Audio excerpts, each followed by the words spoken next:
Okay, today we're starting poultry. Okay, do you know what the term poultry means? Birds, Okay, expand. chickens, turkeys, duck, Okay, game meat, so game Turkey. birds. the what? Game birds. No, game and So game and poultry are different. isn't it? yes. Okay, so what's the difference going to be? Game and poultry. One's domestic, one's wild. Beautiful. Whoa. Perfect. Okay, poultry is talking specifically about what we call domesticated birds. Okay, by that we mean we farm them, we look after them, we feed them, we house them, we do everything for them. Okay, whereas game is talking about ones that live out in the wild and have to find their own food and their own shelter and are totally wild. Okay.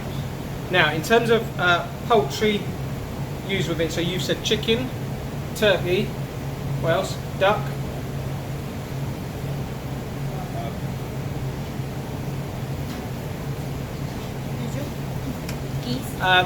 Geese. Geese is the other big one. Pigeon is generally better wild.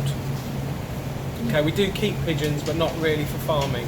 In terms of eating the meat, we use them for racing and things like that. But duck is the one that crosses over the most. Okay, so you'll get wild duck and you'll get farmed duck. You get a very different product on it. Okay, the wild duck is much smaller but much stronger in flavour. Okay, and has less fat on it, the wild one. So the dishes that we're doing today is the big focus is on what we call cutting a chicken for sauté. Okay, do you know what the term sauté is? Stir fry. It's sort of. Okay, it's a frying in a small amount of fat, so shallow frying. Now there are about 4 different types of shallow frying. So you've got just standard shallow frying, like an egg. Okay, you've got one that we call meunière, which is a French term, which basically means you only ever turn it over once. Okay, so have you done fish at all yet? You pan fried any fish? You haven't done fish yet. Okay, when you take something like a flatfish and you fillet it and skin it, you might pan fry it. Often you might dust it with a little bit of flour first, just to give it a bit of protection. But because fish is very fragile, you will cook it on one side, turn it over onto the other, and that's it. Okay, you don't keep turning over and over and over. So stir frying a piece of fish is going to smash it to pieces. Stop. Then you've got sauté. So sauté is similar to stir frying in that you're going to turn this meat over lots and lots of times. It literally means to toss in hot fat. So that's why this is a sauté pan, because the sides are slightly rounded, which means that you could actually turn it over. Now with chicken you're not probably going to do this, but you're going to turn it over, roll it over lots of times. Okay? So we're going to do one large chicken each, cut for sauté. Okay, this is a little bit complex. Okay? And you're going to cut it into 13 pieces. Okay, so one chicken is going to make 13 pieces. Okay, but you don't eat all of those pieces. Okay. Are you allergic to meat? No. Okay. Bottom bit we call the cage. So 1, 2, 3 pieces, and we use that to make your sauce better. You almost make it with the stock and things like that. So you use it to flavour your food. Okay. So you've got 13 pieces, but only 8 would normally be served for these dishes. Okay? So that's what we're going to go through step by step. Okay? The first thing we have to do is take the wishbone out. Okay? So the wishbone is that, like your collarbone here. Okay? Whenever you do any poultry preparation, that's the best thing to do first. Even if you're roasting a chicken whole, okay, which you might well do this. So when you tie it up to make a nice shape for it, when you come to carve the chicken at the end, if you've ever cut a chicken and you're carving the breast, you keep hitting that little bone, and then the knife comes off and spins off and you leave lots of meat behind. So if you take that out at the start, you can take it off. And if you're taking breasts off chickens and things, take the wishbone out, it's out of the way. It's always easier. So whether it's duck, goose, chicken, turkey, anything, that's pretty much always your first job, is this wishbone. Okay? All birds have 2 breasts, 2 legs. Okay, so the butchery is pretty much the same on all of them, it's just the size gets bigger and bigger. Okay, so we're going to do, with our dishes, one very classical one, chicken chasseur. Okay, so it basically means hunter's chicken. So think of it, chicken living in the woodland. He'd have caught the chicken and then he would have found the other ingredients that might have grown around. So mushrooms, onions, some herbs, so classically tarragon, and a little bit of wine. Okay, and we're going to use some demi-glace as the base of the sauce. Okay. The chicken we're going to saute. Now technically you should cook the whole thing on the stove top. You shouldn't go through the oven. If I was in industry doing lots of portions, I'd seal it all off and then put it through the oven to be safe and quicker. Okay, but everything should be cooked on this stove top today. Okay, to go with it, we need tomato concasse, so skinned, diced. We need some diced shallots. We need some button mushrooms, which I managed to steal some. Okay, and they're going to get sliced or quartered. And I'll get some demi-glace going. I don't know if I've seen that. Wine is better to be drunk with a meal than to put too much in the meal. Okay, because otherwise it tastes very acid. It doesn't taste nice. So you want a little bit of wine, but keep most of it for when you're eating. Okay. The other dish, a bit more wine, but this time red wine. Okay, again a very classical French dish, coq au vin. So it literally means the chicken in wine. Okay, again we're going to have some button mushrooms. This time we've got button onions to go with it. Very nice. Got some frozen ones which are already peeled. This is a horrible job. So that's a button onion, much smaller. Okay, to do that is a horrible long job, peeling those little baby onions. But they're done already, which is nice. Okay, so the red wine, again, you should have a bit of demi-glace with it. And then classically it has this heart-shaped crouton. Okay, so a piece of white bread that's fried. You dip the top bits in the sauce and then in some chopped parsley. That's very classical, you don't see that very much anymore. It's a little bit pretty. It's not very restaurant. Okay, but that's the classic. So you could do a slight twist on it if you wanted to put some of this in there. Okay, how you want to present. It should also have some pancetta. Okay, so lardons, some bacon cut nicely as well. Okay, so if you want to start initially and get some shallots diced, get some tomato concasse done, get it prepped, put away. Hopefully the chickens will be up in a minute, and then we can do, because that's the longest bit of prep. The other dish we are supposed to be doing is, in the other book, is called a spatchcock.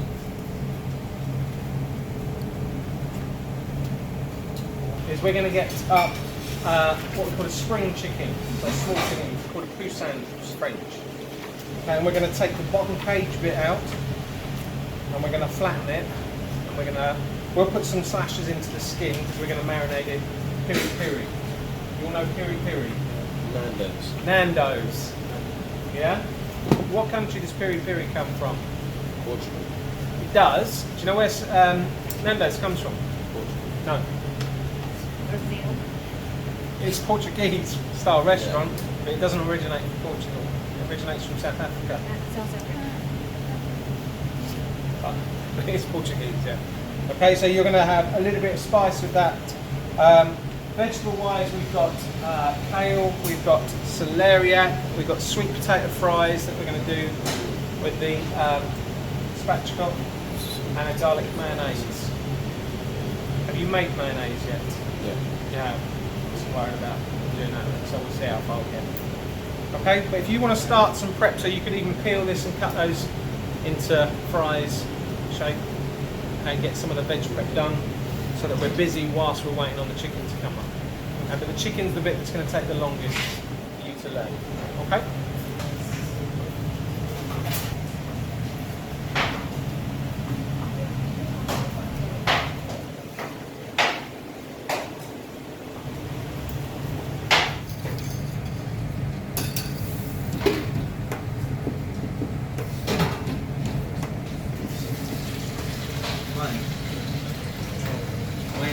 We have one chicken.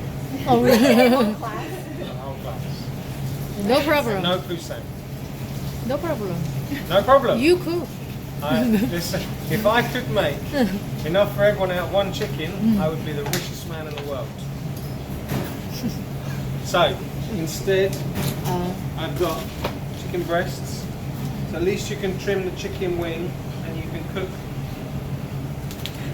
We can learn how to Okay, and the turkey steak, we're going to change slightly and do it blackened Cajun with the sweet potato fry. So it's a South American feel to it. I'm sorry, it's not perfect.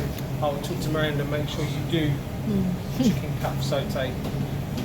So I think on Wednesday you've got duck. So you should be able to do the duck in the same, cut it in the same way. Okay? Okay, first job is what? Wishbone. Wishbone. Where's the wishbone? In the neck. Okay, I know this sounds stupid. Perfect. Okay? Now, you will be surprised, in England, how many people think a chicken lives like this? Because all they ever see is it dead on a supermarket shelf. Okay? Because the chicken used to run around. Okay? So as long as you can understand, it does make, I know it sounds ridiculous, but people go, and you say, take the wishbone out, and they go, where's the wishbone? It's like, no. Where's the head? And they go, oh yeah, the head. Okay, and then they turn it over like this, and then they're going, I can't find the wishbone. Okay, so you have his back, and you have his chest, or the breast. Okay, and remember the bone sits the same as you, so it's there and there. Okay, so first job. So because the neck is a lot thinner, what I do is open the bottom out. So now I have a bit of access. I don't want to cut it here because I want the skin left to protect whilst it cooks. Okay, this bit here, what's this? That's the neck. Neck. Okay, so you can just trim that back. Okay, you could eat this. Okay, we don't eat it in England. We don't, but I mean obviously duck necks and things in China, and it's quite good meat. Okay, there's not a lot of it. There's a lot of bone, but it's still something you could use. So the bone sits just here, and you can feel it just under the skin. Okay, so you use your knife. Can you hear? Okay, so you start to show where the bone is.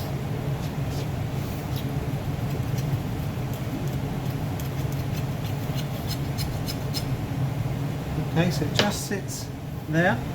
It's very thin.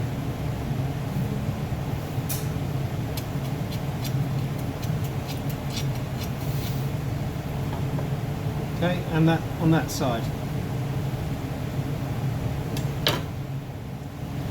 So knife goes behind it, just cut down, and that's one side. Same on the other, knife goes behind it, cut down, and there's the other side. Okay, so then you're going to pinch together up to the top. Okay, and at the top there's a flat bit that you can hold. So pinch it, and a twist, and out it comes. Okay, it's easy to cut. It takes 2 minutes, but when you come to cut later on, this makes a huge difference. Let's get this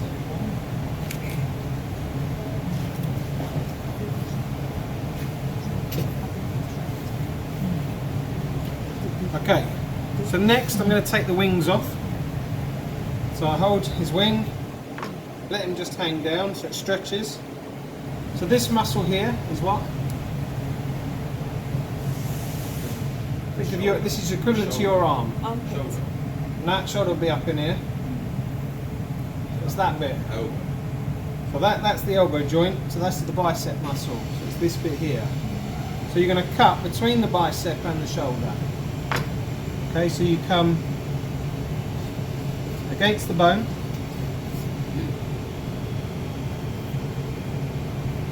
Cut round. So I'm cutting against the bone inside at the moment. And then pull back. Okay, so now you can see the bone inside here. Lay that down.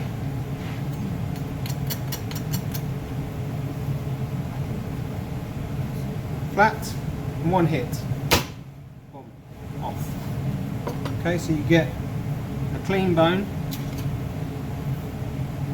I use this just to clean out the marrow, because as that cooks, sometimes it bubbles out and doesn't look very nice. See, there's quite a bit in there. So just to take that out, because it's not dangerous or anything, but it cooks nicer for that to be clean.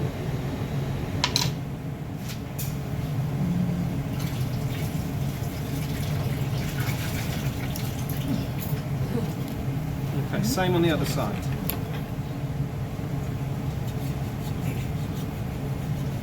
Can I just disturb you a minute, please? Of course you can. Sorry, you know the demonstration you got on with the, what's his name? Wednesday. Wednesday. Yes. Firstly, I've had a list, but I've saved it on my desktop and I can't Okay. get on because it says some repair. Oh, But really? I've got a list here. There's Okay. quite a few of them that's interesting. I don't know if you are able to. These are the names that's interesting. Brilliant. It's on the desktop, but Fantastic. I can't email Okay, it to you. Can that's I- fine. Yeah, just Can- pop that. Pop that on the box. Brilliant. Yeah, so I'll turn them there, yeah. Yeah, they're all welcome. Yeah, so I've got about 30 odd spaces. So Alright, I know it's open the first, second and third. yeah, well, second years are got theory and stuff. Oh, that's brilliant. So I'm happy with that. I've not heard anything back from the third years, so it's all yours. I'll tell the first year for anyone Beautiful. else. Yeah. Okay, great. All right. Thank you. Okay, so lay flat. Boom. Through.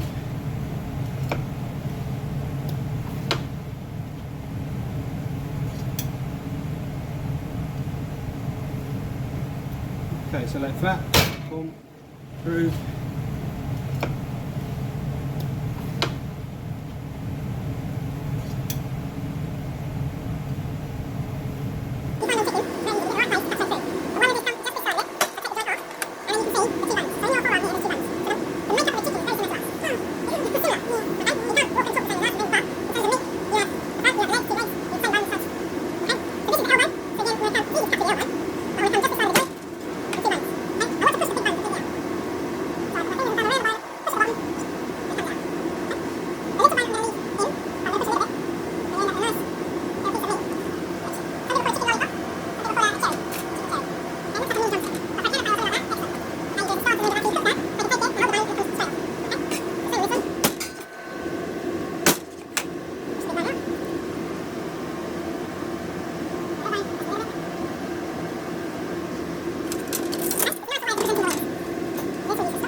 Exactly onto that joint. So I cut straight down. Remember, if you hit the joint, it's all very, very easy.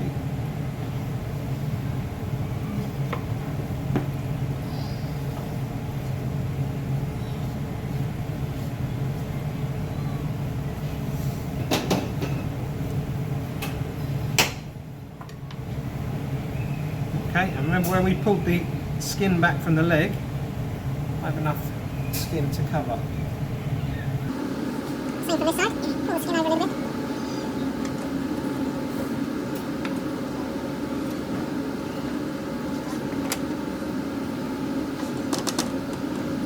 There's your 2 small sopranos. Okay, so we've now got our top part of the crown. We need to separate it from what we call a cage. Okay, so this doesn't have a lot of meat on it. So we're going to cut through the fat. And what you'll start to hit is the ribs. So you'll chop down. Take the whole of the bottom bit off.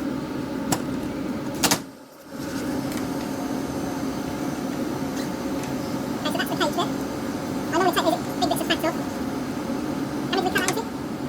3. Okay, this part here, it's called, in England they call it the parson's nose. Okay, but it's where the tail feathers come out. And now do you know what a bird does to its feathers to keep it waterproof? Produces oils. Okay, that's the oil gland here. Can you see that little bit there? So if we squeeze, you'll see oil come out. Yeah? No, you don't want to really eat that. It's not nice to see. Okay, it's basically fat, but okay, that's what will produce the oil to keep itself waterproof. So I don't use that much.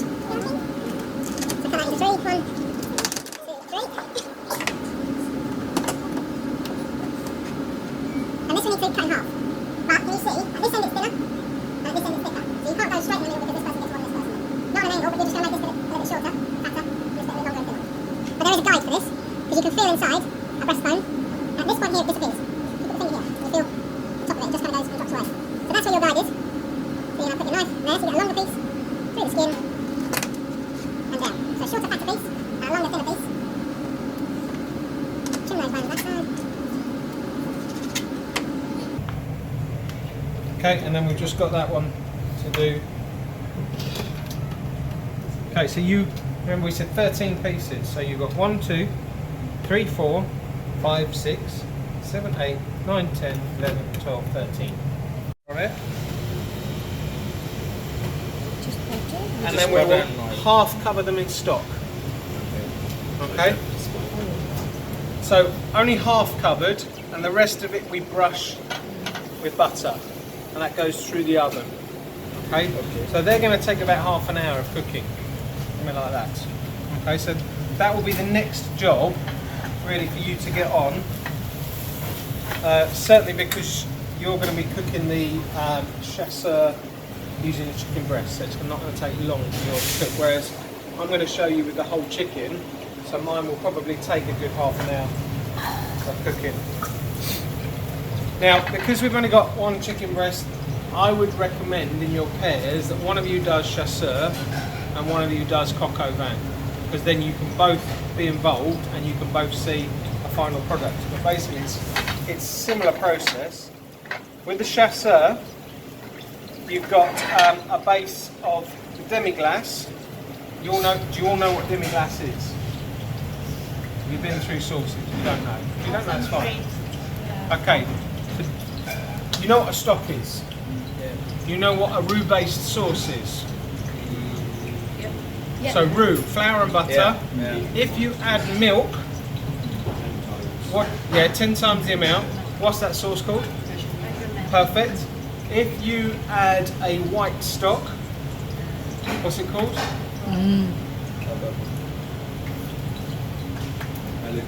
Perfect, a velouté. It means velvety. Okay, so it should be very smooth in the mouth. If you add a brown stock, do you know what it's called? No, not that stage. Espagnol. Espagnol. It means Spanish sauce. It was invented in France, but it means Spanish sauce. Okay?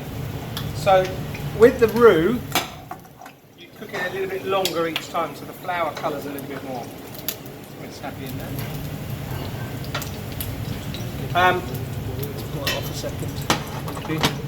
Okay, so then if you make a sauce espagnole, the next day you would add half espagnole sauce and half another lot of brown stock and reduce it down. So it's a little bit of a reduction sauce and a little bit of a roux-based sauce. It's the original reduction sauce, if you like, but it's still a cheaper way of doing it. So it's not quite as floury to taste, it's a better flavour, but it's still quite stable. Okay, that's a classic demi-glace. That takes at least 2 days of cooking because you've got to make the stock, you've then got to turn the stock into the sauce, you then the next day got to add more stock into it again and reduce it by half. So it's a 2-day sauce. This is a 2-minute sauce.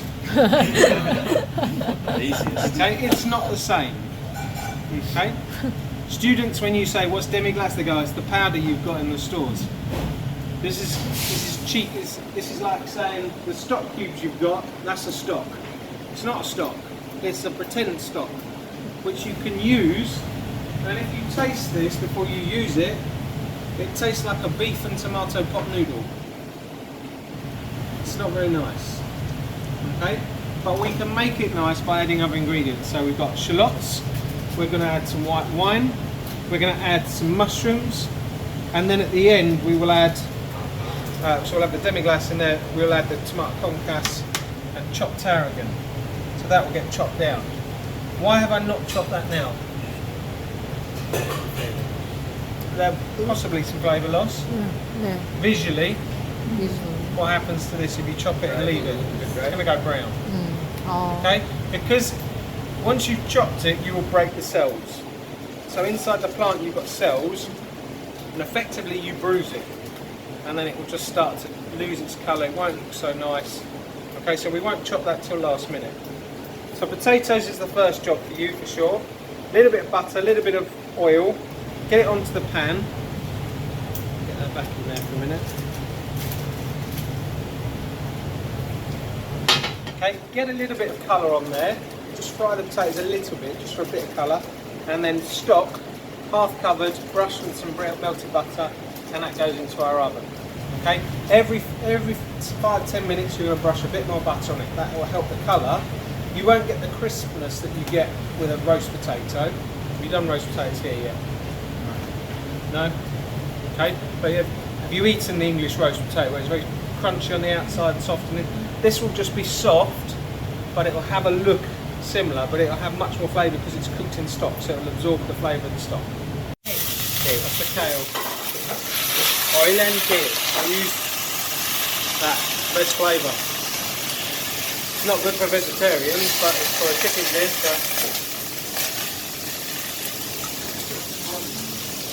And some wine. And a little bit of wine. That's it. Yeah. But when you